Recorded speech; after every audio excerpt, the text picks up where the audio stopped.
Man, oh man, we're starting to go through the stats for this course for the Tour of Utah, and some numbers indeed. If you're just joining us, Todd Hageman and Mike McGurl are with us here in the studio. We're talking about the course that was unveiled today, and we are getting the perspective of the course designer and a Parkite member of the local organizing committee.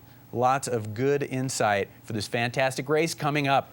So, let's start from the top.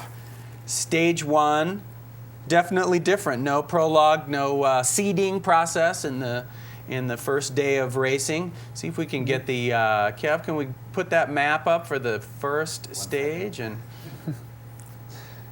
anyway, so stage one is going to be it's an exciting stage. It's a start and finish in Ogden. It's going to be right down there on 25th Street in downtown Ogden. As you mentioned, a big day. It's 131 miles. So we're looking at about 9,000 feet of climbing.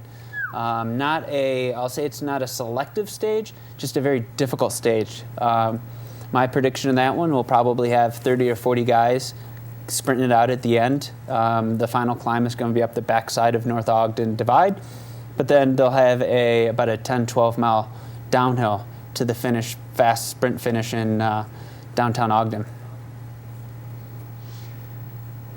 There it is, 9,000 feet of climbing. Correct. Yep. We'll have. They've got on that day 4 King of the Mountain points. And I understand King of the Mountain and sprints are increased this year. There's more. They have. Spots. We're up to 13 King of the Mountains. I believe we had 5 last year, and so we've got huge increase. 2 over Trappers Loop. We've got another one over Hogsback Summit over there in Summit County over by Hennifer. Then the final one will be at the top of North Ogden Divide before they head down into Ogden for the big finish. Nice. Mm-hmm. Mike. 9,000 feet of climbing sounds like a pretty easy day, right? for us neo pros. And then they have 5 more after that. I know. Well, let's talk stage 2, team time trial. Yeah, out at Miller Motorsports Park. This is brand new. This is going to be the only team time trial in North America this year. In fact, it's I believe the first time they've had this since the Tour of Georgia, probably 5 or 6 years ago. Right. I remember. Very exciting. It kind of goes in very well with the Miller Motorsports Park. Very high tech, very cutting edge. So it's going to be exciting to see these teams work together. The precision, the high-end equipment. It's going to be a fantastic day, and it's really going to make it for a tight general classification or overall race lead, because you're not going to have the individuals where you might have a spacing it out. Exactly. Absolutely. So you're on a team. So I think it's going to keep those margins narrow leading up further in the week. And as they say, team time trial, a spectacle. Absolutely. Visually beautiful. Mm-hmm. Stage 3, Ogden to Salt Lake. Yes, we've done this stage in the past. We'll be going back from Ogden. This time we'll be right there in front of the Solomon Center on 23rd in Kessel. And we'll be heading up the front side of North Ogden Divide, which is the toughest side. You've got 2.5 miles at 10% gradient, just out of the gun. They're going. At that point, they will be heading some of the roads that they hit the day before, up Trappers Loop, up through Morgan Valley, East Canyon Reservoir, and then heading up over Big Mountain. There'll be a KOM at the top of the Big Mountain, and then heading down towards Emigration Canyon down to Salt Lake City. So that part is exciting because that's a favorite route for a lot of people in Salt Lake City and in Park City, and it's a very familiar road to a lot of people. Yep, to see the big guns out on a road that you ride all the time is a pretty unique thrill, for sure. Absolutely. And another prediction, I guess, for this day, probably about the same as the day before, with that downhill into Salt Lake City. Traditionally, a breakaway has gotten away and stayed away. Breakaway of 2 or 3 guys with a group of 40 or 50 breathing down their heels. You never know what happens, but that's been the traditional outcome of this stage. Always fun to see if the peloton catches the breakaways within sight of the finish line, exactly. As they say.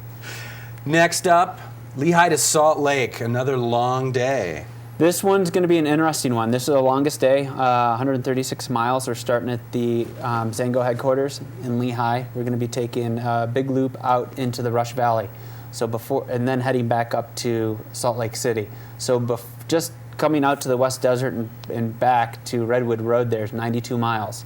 and then we'll be heading north towards Salt Lake City. A great addition this year is we will be utilizing the Mountain View Corridor, which is a brand new highway on the west side of the valley that will go from Harriman all the way up to Currents. And so this is a road that hasn't even been opened up yet. Brand new asphalt, new stripes, new landscaping. It's going to be beautiful. It's going to be fast. Be heading down to Magna. Then that's where we turn east and head towards Salt Lake City. Come into Salt Lake City via 400 West. Take a left there by Pioneer Park and 300 West. With the finish right at Energy Solutions Arena. Just like every day, we'll have a big festival at the finish line, and we're expecting another big day, big crowds, a lot of excitement for that stage. So that should be the one stage for the sprinters.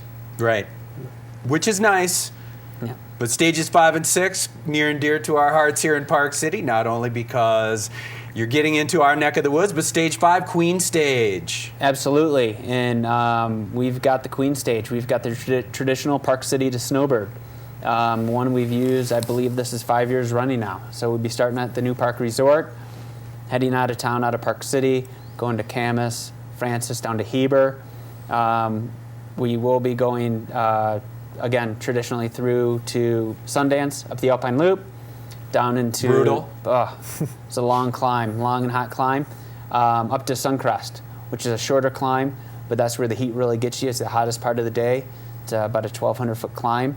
And then you're heading up Wasatch Boulevard. And the one thing that people don't realize on the profile for a day like this, it looks flat. Wasatch Boulevard is not flat.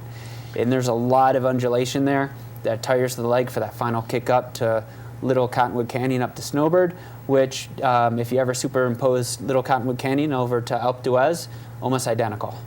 Nice. And for anybody who knows anything about cycling, that is about as hallowed a ground as there is in the world of cycling. So the fact that we have our own little connection to Alpe d'Huez, very cool. Absolutely. Good for you. Should we let the local organizer here talk a little bit about the final stage? I'm sure you've had a little bit of time, Mike, with the course route. It's as I said before, it's going to be exciting. I'll let Todd tell the details, but essentially what we're going to do is start down Lower Main Street.